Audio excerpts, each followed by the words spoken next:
This is the Unchained Binge Podcast. I'm Kaylee Fretz, and we are going to go deep on Netflix's new Tour de France docuseries, Unchained. Today is episode 6, Plan B.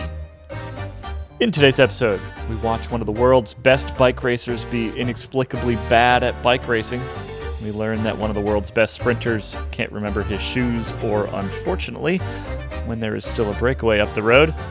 And we debate whether there was any real drama inside Jumbo-Visma. Let's get to it.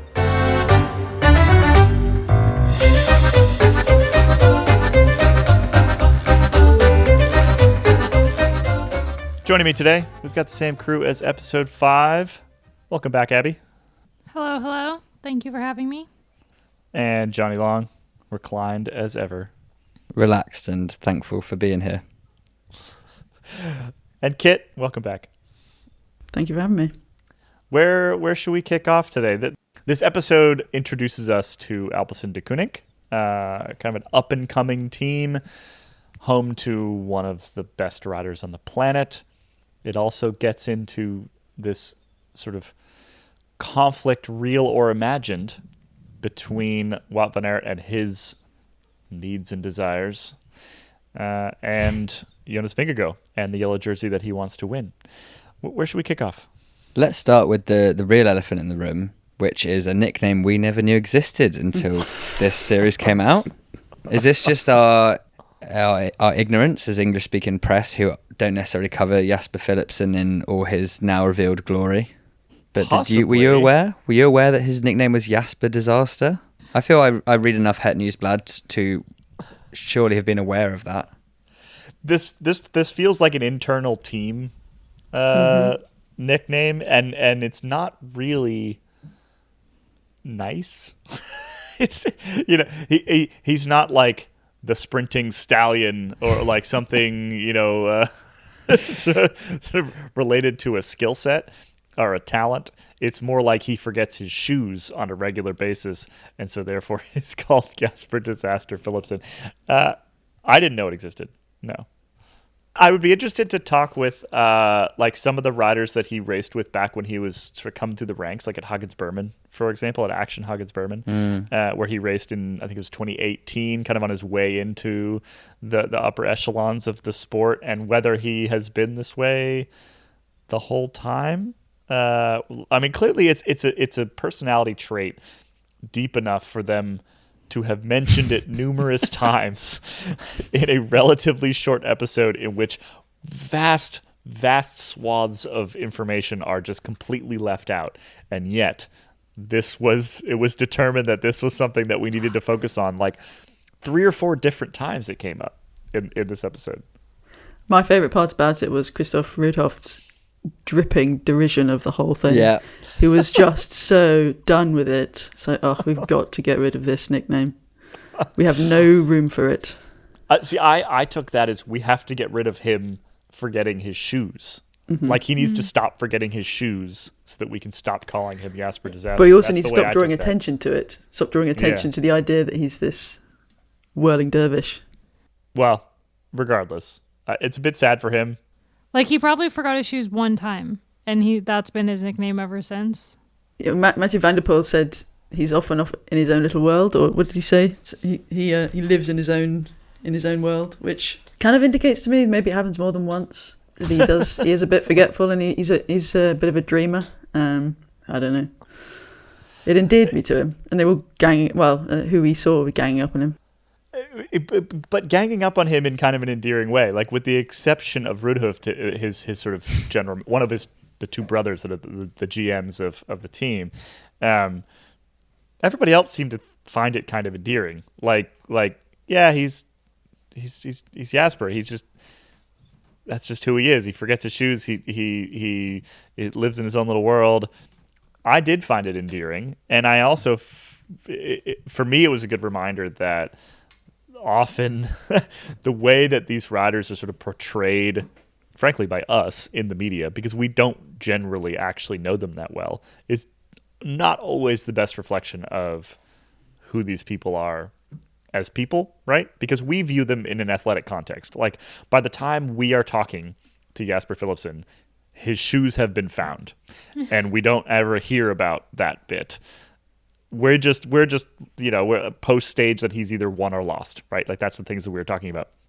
And for me, it was like we need to go back to one of the old kind of standbys in sort of pro racing bike media was like the at-home visit, and it doesn't happen enough anymore. And I actually genuinely think like, this is the sort of thing that you might find out. You might go visit a rider, do like kind of a long interview, do a whole sit-down thing, do a big profile, and in the process, one of their buddies tells you their actual nickname and explains why. And that's the sort of like good stuff that you could get from these kind of reporting trips. And I want to bring them back. I would like to bring back the at-home visit for this reason alone. I feel like before this episode and before getting to know Jasper Disaster a little bit, I've always just thought of him as like the other guy on Alpecin de Koning, because they have Mathieu van der Poel, who they got into a little bit in this episode. Which bizarre decision from pretty much all parts, in my opinion. But yeah, I've never like really known that much about Jasper Philipsen, and he's always been like the backup to Van der Poel on this team. So I liked getting to know him. I feel like he's one of my favorites now. I love a guy who forgets his shoes. Like, that's hilarious. There was also the great bit, which I'm sure will become a meme as soon as we figure out how to screenshot scenes in Netflix without it just delivering a black screen. So if anyone could explain that to me, that'd be helpful. But it's when he's like laughing about something he said, and then the caption was chuckles self-consciously, which I really enjoyed, and I feel like that could just be used all the time for everyone. What's interesting to me about the Philipsen and Mathieu van der Poel of it all, though, and the very heavy emphasis they put on having to select from a small team, because they are a small team apparently, which they're not really. They weren't even last year really a particularly small team, and they had Tim Merlier who they left at home, and they chose Jasper Philipsen. I know he was leaving the team, and that was a big part of the drama, but Tim Merlier was a stage-winning, he's one of the best sprinters in the world, and Philipsen came in the top 3 on 6 occasions in 2021. So that, as soon as they started waxing lyrical about how Mathieu van der Poel was the only one who could win stages, I thought, there's a guy on your bus who's probably got more chances on paper than Mathieu van der Poel does. Yeah, sure, he wins them in more interesting ways, and when he takes opportunities to get there, but this guy can win bunch sprints, and there are more of those.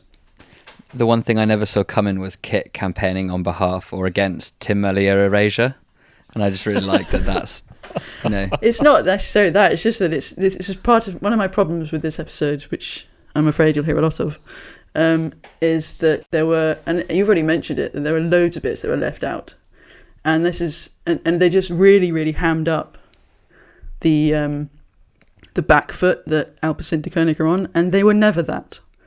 Even before Mathieu van der Poel dropped out, sure, they wanted him to win stages, and they wanted, for some reason, him to show that he could do the Giro and the Tour successfully. But I found it very tedious that they were trying to tell this story when it's so clearly not true to anyone who knows the sport and watched the race. Well, and they do kind of provide the context where the team exists with around and because of Mathieu van der Poel, and how they're trying to make build it out into a bigger thing. But it's it's overselling the underdog story again, because the hardest thing to acquire in cycling is a rider of Van der Poel's caliber, and that is such a huge head start. Even if you don't have 30 top riders like in Ineos or someone, or Jumbo-Visma, having a Van der Poel, I think if you had to decide between the two, you'd probably go with Van der Poel, right? Rather than having if you had to choose between Ineos or Van der Poel, if you're starting a team from scratch, I think it's pretty level. I don't know. Maybe I think you go Van der Poel. Can we talk about the Van der Poel storyline? So this would be a storyline that was absolutely aimed at people who already knew who he was, right? Because that's sort of him not performing only matters if you know how unusual that was. And I know that they kind of set it up by saying that he was one of the best in the world, but unless you kind of like truly have seen him race at the peak of his powers and seen him just absolutely dominate entire pelotons full of professionals, I don't think that the sort of opening scenes of him being terrible and falling off the back and all the rest, I don't think those mean much. So I thought that was an interesting inclusion, first and foremost. It felt a little bit, like more kind of tilted toward the cycling fan than the very casual fan. There's also a couple like weird moments in that whole thing. So, did any of you stop for a second when he was like trying to get into a hotel room? Oh my god, it was my favorite moment. Couldn't get into a hotel room. The sad sushi picnic. It was so good. So I'm mostly what I'm referencing is the fact that Mathieu van der Poel was charged in Australia at the World Championships for apparently some like young women were like sort of knocking on his door and running away, and he like chased them into their room the night before the World Championships. That's why he was so frustrated. Yeah. I think the charges have all been dropped, or they've been figured out in some way.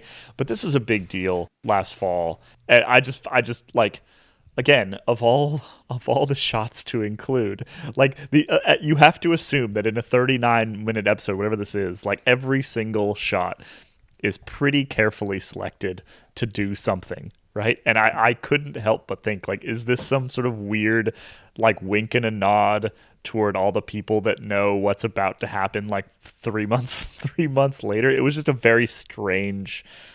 It was weird. It was weird. It was also just a funny image, though. It was a very funny image, but like, it was good. So there's a clip at the beginning of it of him like trying to get into the door. They didn't actually need. He could have just been having a picnic, like in a hotel hallway. Anyway, I just found the whole thing, given the sort of context around Van der Poel and what we know happens later, the whole thing was just, I couldn't tell if it was like some editor just having a giggle at the whole thing. I think it's also just because like some people will label him as he won't like play up to the media. Like his quotes and interviews are always fairly dry. Like because he's such a big star, he kind of doesn't want to encourage any more sort of attention to his orbit. So maybe that was the one moment of all of the filming where he actually just showed a bit of proper humanity of not being able to get into a hotel room. But the other thing, when you're talking about having already needing pre-existing knowledge of Van der Poel, is if you're watching this for the first time, have no idea who he is, do you know if he is a sprinter, if he's a climber? Do you know like what he's just introduced as a guy on the tour who can't get into a hotel room. And that's pretty much it. And he knows a bit about Jasper Philipsen. Like if you'd watched it as like not having known anything, you'd be like, Jasper Philipsen, he's the guy.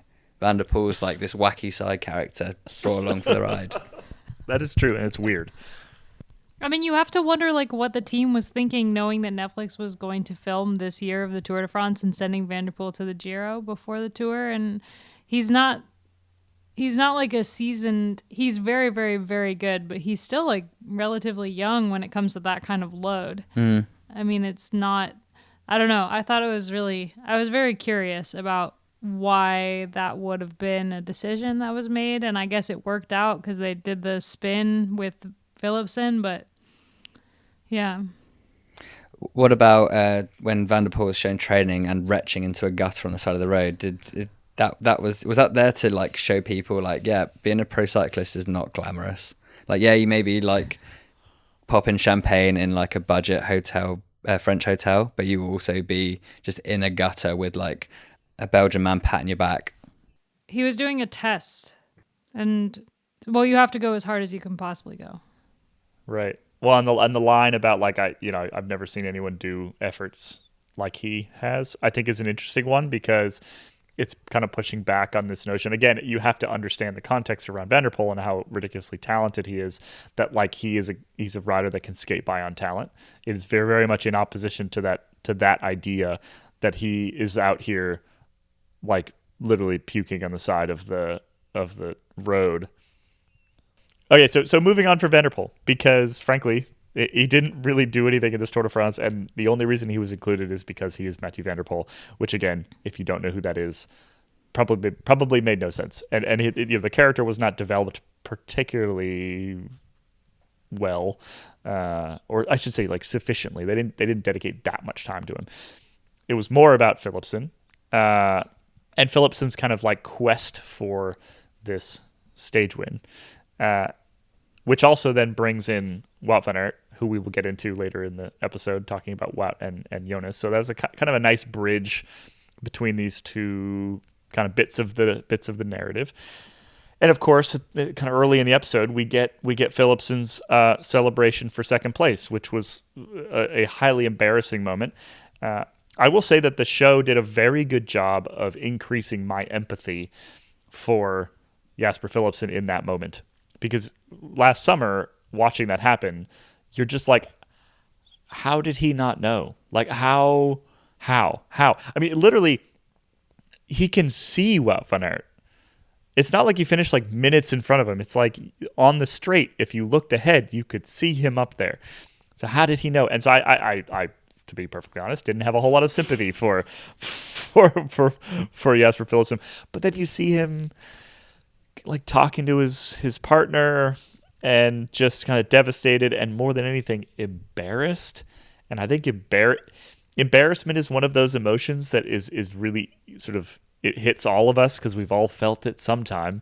I liked that bit because I do feel like it in terms of sort of like getting me to engage with the character, I think that was particularly effective. Yeah, when he says they're all going to laugh at me, I was just like, oh mate. And we did. Just to be clear. Yeah. There was a fair amount of laughing that was happening in the press room, for better or for worse. Yeah, we're all human. We've all been embarrassed. Yeah. It was great though. Like when we saw everyone, like that's why they had all those boom mics running after people, like in the aftermath of the stages, and it was like sort of an Alan Partridge-esque moment where he's like running away with his wife, and it's like, oh, don't worry, like no one really even saw it, to be honest. And it's like, no, we kind of did, but I guess what else do you say in that situation? Yeah, that was rough. Like I said, I liked it from like a character development perspective, but I did not like it because it made me uncomfortable. Having to watch it again made me uncomfortable. But probably, it's the same with like when Roglic lost the Tour, and other characters where there's like a fall from grace, like riders when there's a fall from grace or hardship, and then they come back. It makes you like them, and Jasper Philipsen will have so many more fans now after this portrayal. So I mean, well, yes, it was embarrassing. Short term, bad for Jasper. Long term, best thing maybe to ever happen to Jasper Philipsen outside of actually winning bike races. I mean, I think it warrants mention that on average, I would say that the Alpecin de Koenig team has significantly above average hair. Is that accurate? Yeah, and I think it's something because Alpecin have been sort of they've been around cycling for a while and used to sponsor the Katusha team, and before that the Giant team, which is now Sunweb. No, not what are they now? DSM. Anyway, it's changed DSM. Today as well. Changed today again. But there does seem to be a theme that every time there is like the star rider has a really good thick head of hair on them. Your Marcel Kittels, your don't know, can't think of literally anyone else at the minute. But then with Alpecin de Koenig, literally all of them, the Rudhoff brothers, who must be into their 40s and 50s, magnificent manes. So maybe it's like a sort of tie-in deal where they're all just like dunked in it every day. Just for anybody not aware, that Alpecin, one of the co-sponsors, makes shampoo. Caffeine shampoo that is German engineering for your hair, and supposedly, well, I mean, if they are using it, then it's working. I guess that's the whole point. I'm learning about advertising in real time here. The other thing to say, just before we move on from that stage where Philipsen celebrated early, was we got a bit of sort of, it's not like direct revenge, but when Philipsen was questioning Wout van Aert's attack and how he managed to stay away, and I wrote down, he called Wout van Aert's attack impossible and it's not normal. Which, if you remember, when there was the Jumbo-Visma documentary when Pogačar won the Tour de France from Roglic, they included a lot of stuff about the Jumbo-Visma guys questioning Tadej Pogačar's performance on that final time trial, which, you know, is kind of, when you're controlling it and you get to set the narrative, I mean, it's slightly unfair. So it's kind of, I felt at least a bit of retribution there. And back then, Philipsen was on Pogačar's team. Ah, great point. But yeah, because at the time, that attack with Wout van Aert going off the front in the yellow jersey was absolutely audacious, and the manner in which he held all those sprint teams off was absolutely outrageous, and like dropped Vingegaard and Pogačar and everyone. And it was also off the back, because it was so early in the Tour. It was off the back of the Tour the year before, where he won the Von2 stage, won a sprint stage, and won a time trial. He'd also come second in every stage, so up till then. Yeah. So he was fueled by passion and anger. Yeah. Yeah. So I don't know. I think it was good to include, I think, because that's definitely a theme and an angle and a narrative that was discussed, and we'll probably get into it in later episodes how this all culminates as we approach Paris. But I think it was good to highlight how exceptional those performances were, and that there were people being like, this is outrageous, you know, and beyond what people thought is possible. Yeah, that one of the explanations for Philipsen thinking nobody was up the road is that nobody could possibly be up the road, right? Like that, which, you know, you kind of buy, right? Like, there's a charging peloton. Like, how on earth could anyone stay solo? But he managed to. Well, that brings us kind of nicely to Wout van Aert and the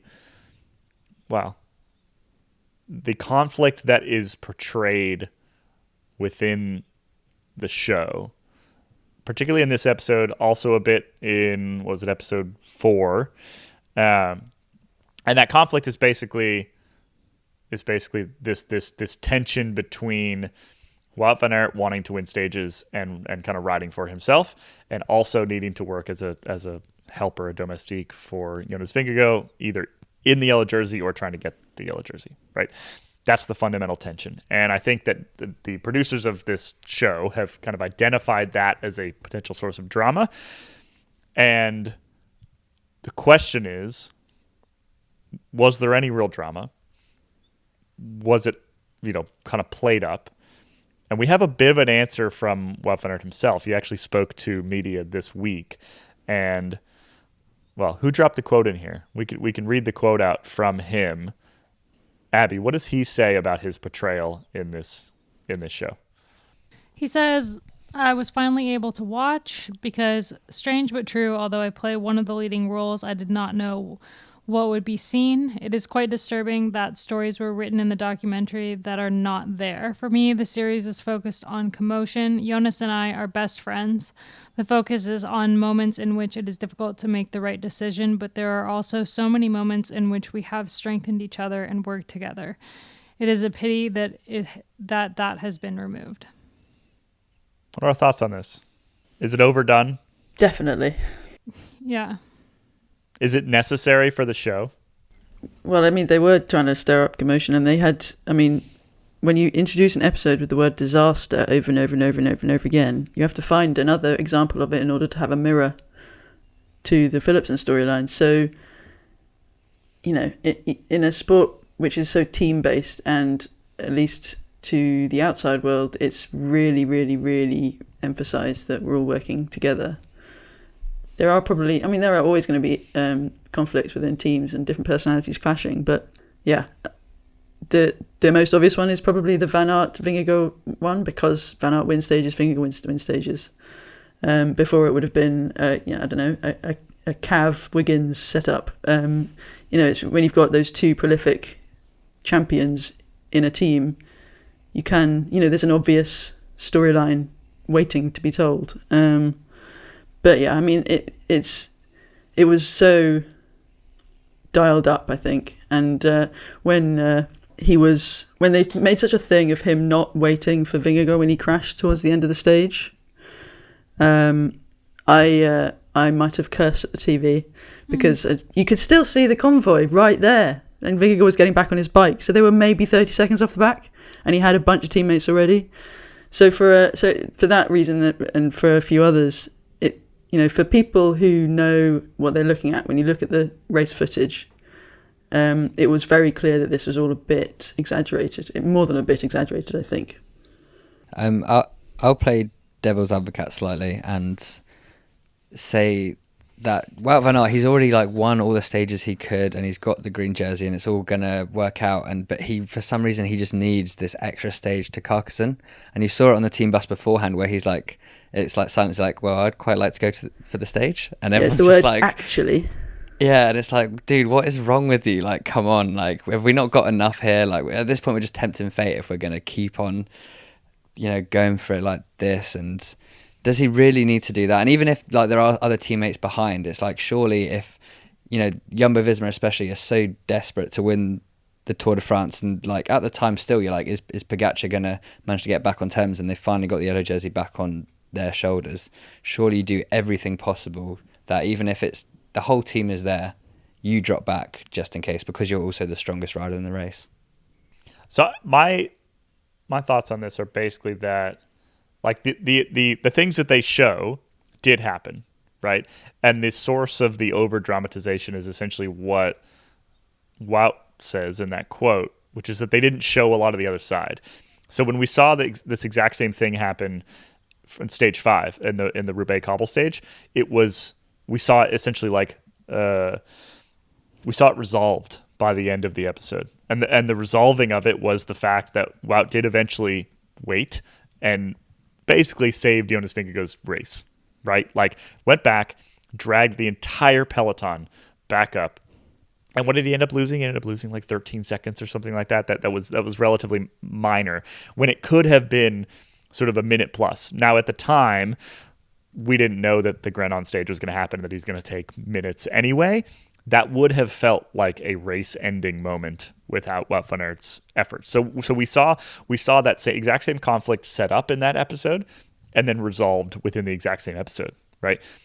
And I think that in this one, what did kind of bother me was that essentially, like, it's set up and then not resolved. It's left kind of unresolved because it's left with Wout van Aert not deciding to go back.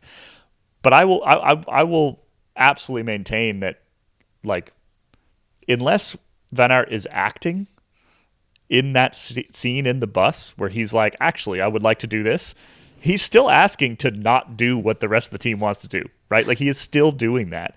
And I just because it was resolved internally and it ended up working out just fine, I don't think it's really relevant to like whether that thing actually happened. Like, there's no question that there is a fundamental tension between what those two riders want to happen and what they need to happen. And just because it ended up being resolved doesn't mean that the sort of the core of the drama wasn't there. I think what the show was missing was the fact that it was resolved, was the fact that nobody came away from that pissed, and that's what they didn't show.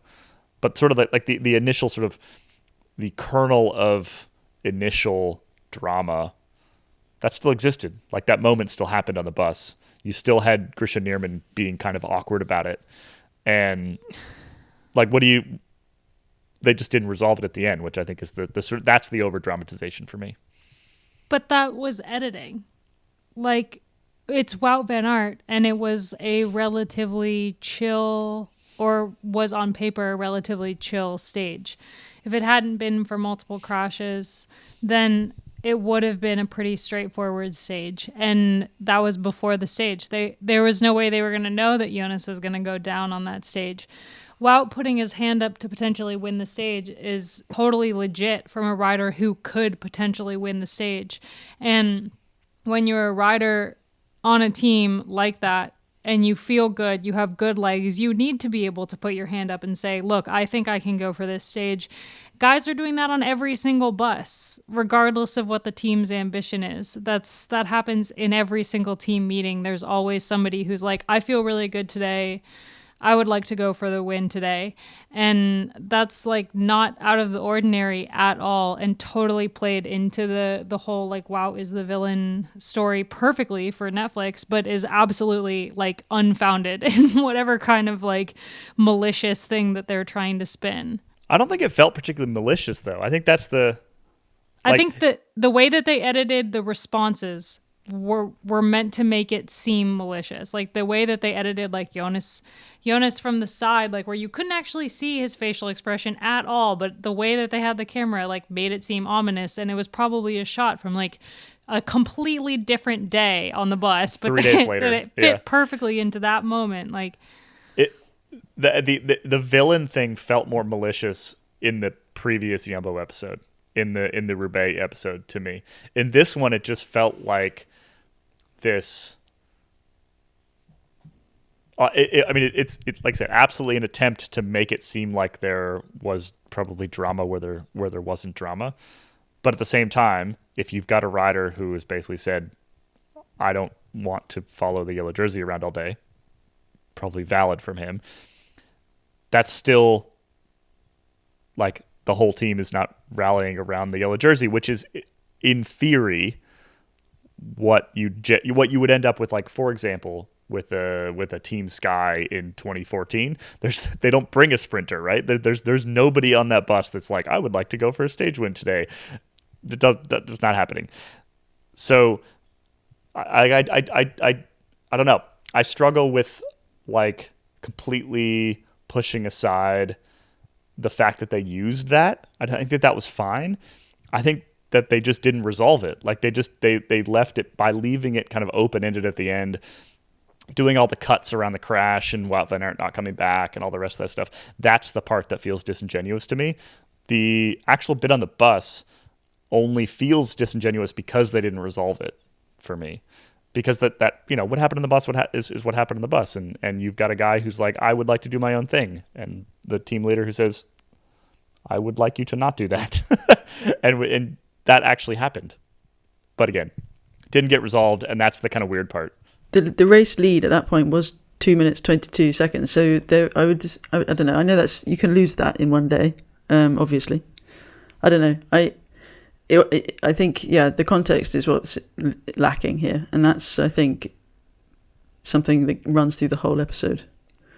Because he could have gone off. He could have even if Vingegaard had needed a bike change or several bike changes like he did on stage, whatever it was, 5, at risk of losing more than 30 seconds. Then yeah, I don't know. It's just that there was, yeah, it's like you said, like we've said over and over again, there was too much. There was a lot of information missing from this episode. I think the one counterpoint is that Jumbo-Visma are probably just terrified of Tadej Pogacar at all times and just like worried about what he could do in any circumstance. I also think the one thing that will make like Wout van Aert less angry and the reaction to the whole way it's portrayed less sort of crazy is that everyone's very, well, it seems like if you're sort of aware of Drive to Survive, you're already aware that they do ham things up for dramatic effect because they're making a TV show. Whereas if Drive to Survive didn't exist and we're watching this without any of that context, then you would be like, wow, Jumbo-Visma, what's going on there? But you kind of do know in the back of your mind that when sort of like looks to camera or like huffs are cut in, you're like, okay, that's just to help tell the story, It's very good news for Jumbo-Visma for this year, though, because an angry Wout van Aert is clearly a very useful one.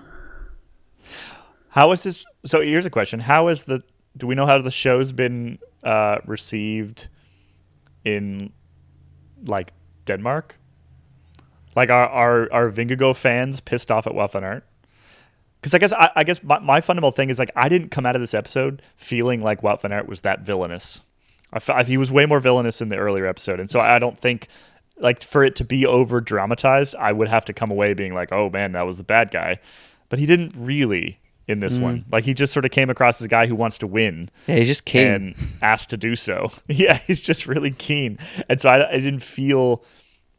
It just didn't feel that over dramatized to me. It just felt like a guy who was basically willing to, to increase the chance of losing the yellow jersey by 0.25% so that he could take his chance to win a stage. Like that, he was willing to do that, to make that swap.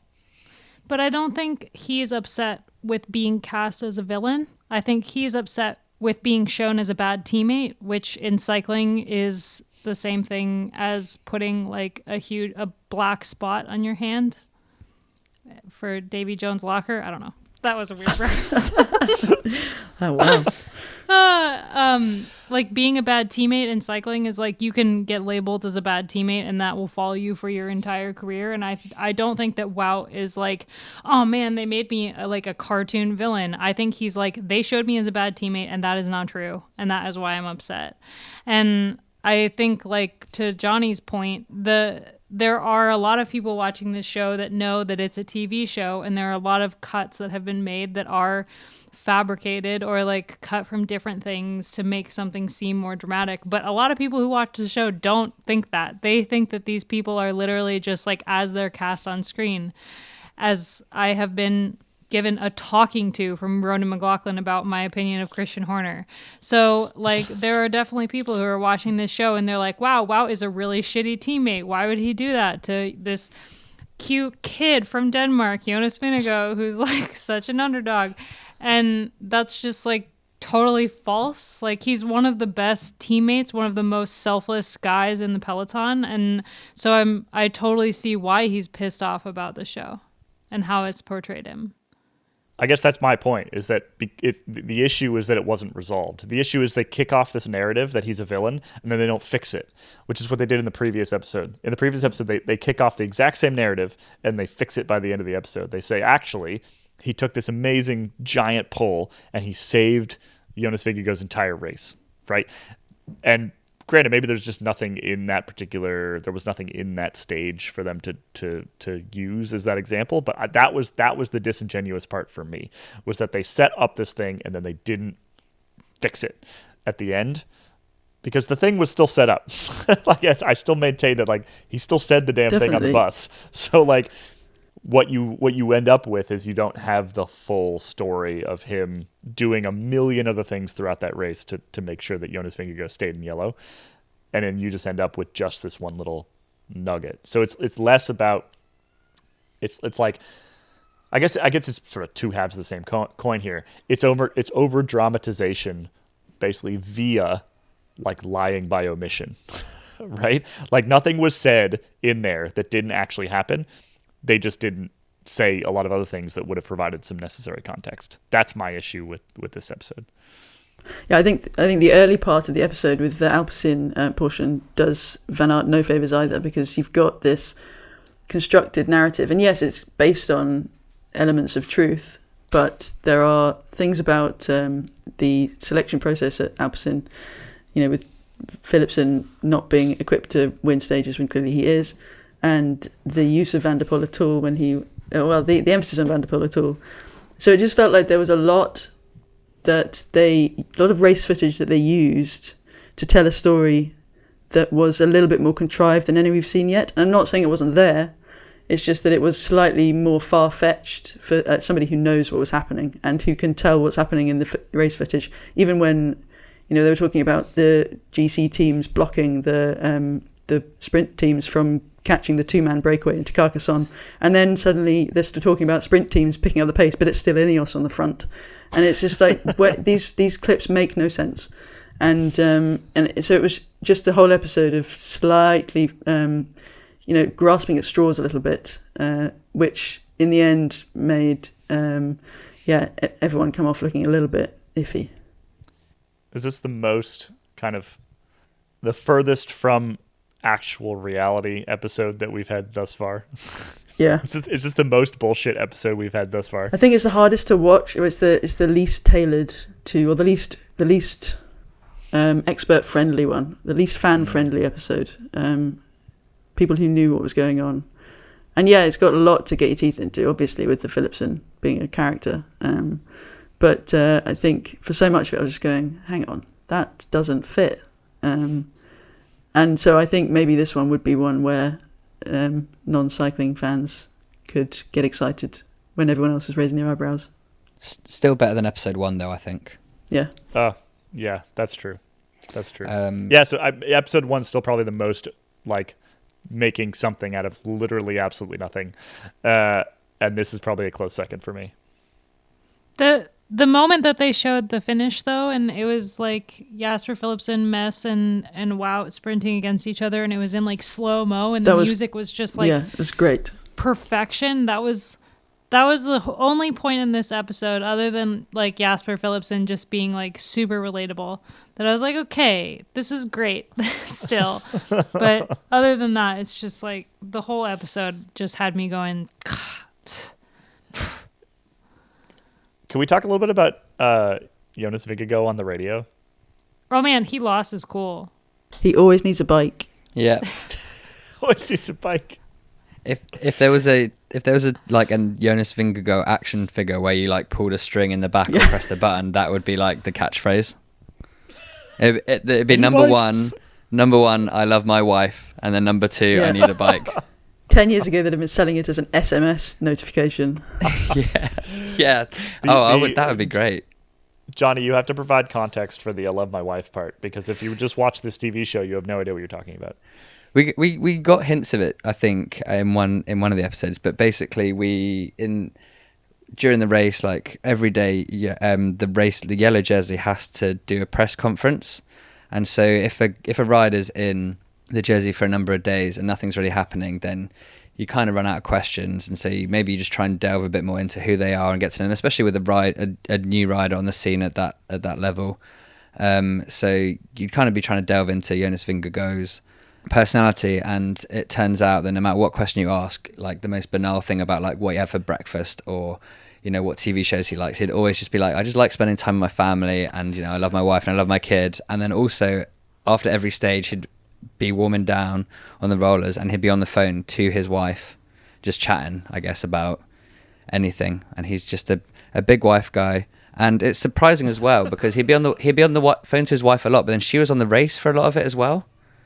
So I mean, maybe this is just speaking volumes about how I view relationships. But that seems like a lot of talking to when all he's been doing all day is like racing a bike.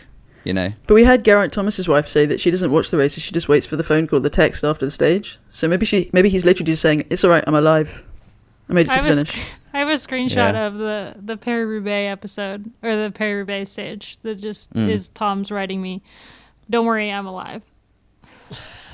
Oh. Beyond the I love my wife line, I do those radio calls that they've included in this episode, I think were interesting in that he does not sound like a cool, calm, collected, old hand GC guy, right? Like you can tell that this is his first go at this, right? And if Geraint Thomas had the same thing happen to him, it would not sound the same on the radio, right? There might be more swearing, but it wouldn't sound quite so panicked, I don't think. And I did find that interesting, and I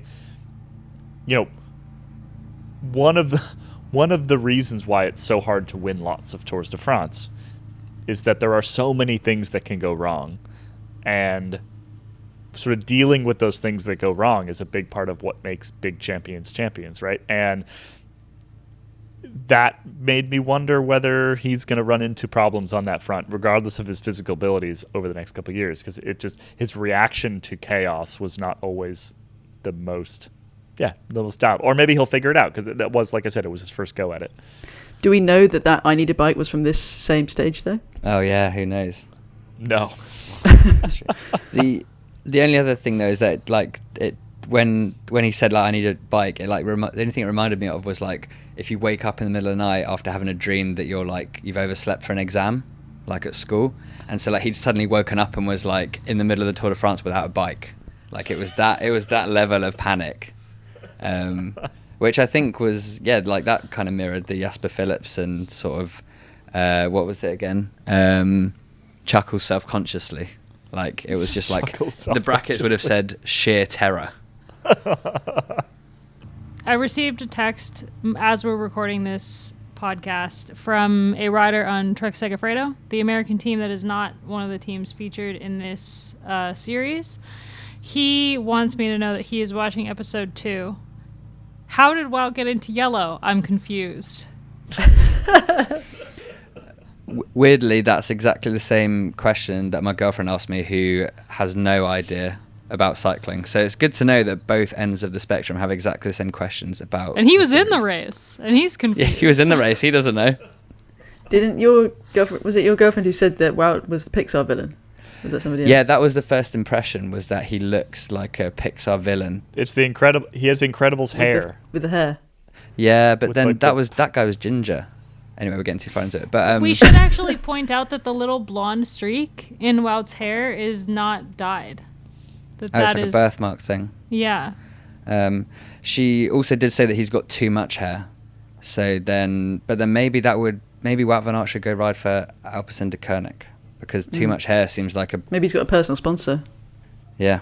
Man, if Wout and Mathieu van der Poel were teammates, that would be terrible. Imagine the Netflix series That's you what get out of Ineos that. would do. All right. So we've been ending these episodes by asking the question, sort of what was missed, what was not included that we saw that we think was important, what qualifies this time. How hot it was. Like, it was in that period of summer where I think it was most of Western Europe, where it was like a huge heat wave, and the race was in Carcassonne and like that sort of south bit of France that is just always hot anyway.